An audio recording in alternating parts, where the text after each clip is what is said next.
भूतिया गांव की विजय कथा।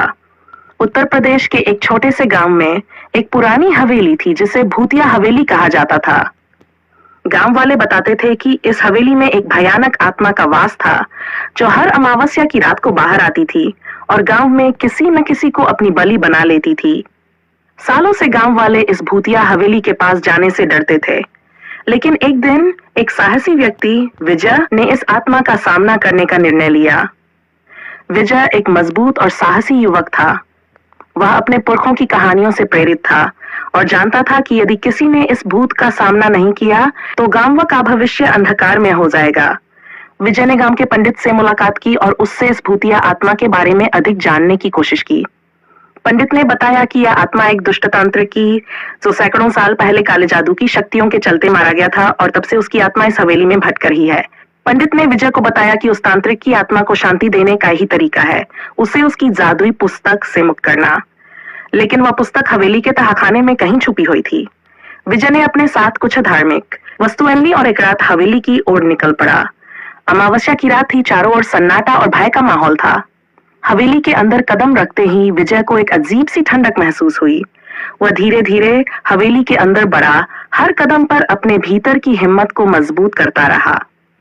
हवेली के अंदर दीवारों पर अजीबोगरीब चित्र बने हुए थे और हवेली की खिड़कियां जोर से हिल रही थीं, मानो कोई अदृश्य शक्ति उन्हें हिला रही हो।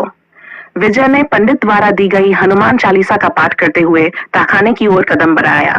अचानक हवेली में एक जोरदार चीख गूंजी और हवेली की सभी बत्तियां बुझ गई। विजय ने अपने हाथ में रखी दीपक को जलाकर आगे बढ़ने की कोशिश की। तहखाने के दरवाजे पर पहुंचते ही विजय ने देखा कि दरवाजा खुद ब खुद खुल रहा है। तहखाने में घुसते ही विजय ने देखा कि वहां एक पुरानी जादुई पुस्तक पड़ी हुई है।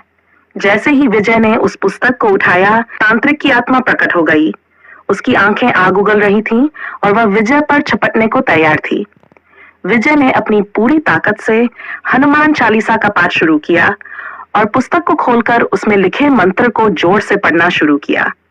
जैसे ही विजय ने अंतिम मंत्र का उच्चारण किया, तांत्रिक की आत्मा एक भयानक चीख के साथ हवेली में गुम हो गई और हवेली में अचानक एक शांति छा गई। विजय ने राहत की सांस ली और जादुई पुस्तक को तहखाने में एक सुरक्षित स्थान पर रख दिया। अगले दिन गांव वालों ने देखा कि हवेली का भयावह माहौल पूरी तरह से बदल चुका था। हवेली अब एक सामान्य स्थान की तरह दिखने लगी थी। गांव वालों ने विजय की बहादुरी की सराहना की और उसे एक नायक मान लिया। विजय ने अपनी बहादुरी और धार्मिकता से न केवल तांत्रिक की आत्मा को मुक्त किया, बल्कि पूरे गांव को भी एक भयावह संकट से बचा लिया। इस घटना के बाद गांव वाले हर अमावस्या की रात हनुमान चालीसा का पाठ करते हैं और विजय की बहादुरी की कहानी सुनाते हैं।